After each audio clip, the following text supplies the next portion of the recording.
So much history always made on Face the Nation, and we've got to look. 60 years now, there have been some amazing moments. Jan Crawford has them all lined up for you. Take a look at this. Face the Nation. It launched in the 50s. The first guest was the key player on the biggest story, anti-communist Senator Joe McCarthy, on the eve of his censure by the Senate. They wouldn't be conducting this fifth investigation if I had not been fighting communism. 60 years later, Face the Nation looks different, but its approach is unchanged. Find the key players, ask them the questions Americans want to know.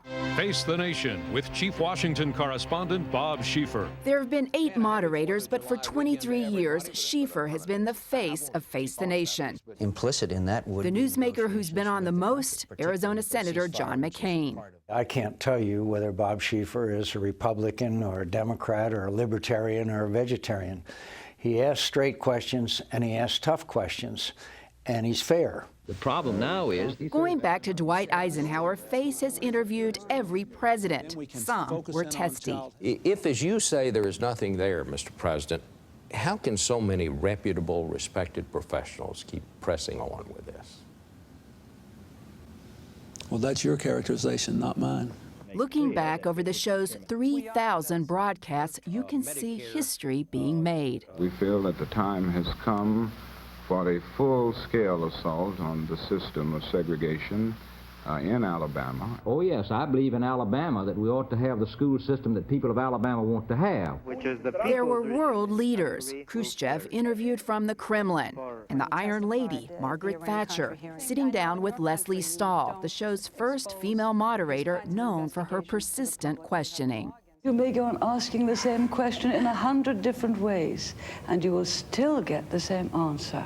But since 1991, the show has reflected the take-no-bull approach of Schieffer. Is that the best you can do? This thing seems to be a disaster. Let me just ask you this. Things like former Reagan speechwriter Peggy Noonan is a regular contributor. His essential question is always, it seems to me, what the heck is going on? Can you explain to me what's going on?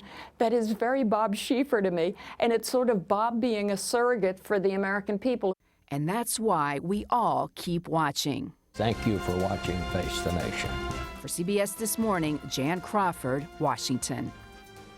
Bob, there's a reason that you're number one, and when anybody sits in that chair, as Nora has and I have, you're aware of the standards that you have set, and they are very high, and we congratulate you on those many years that you've sat in the chair.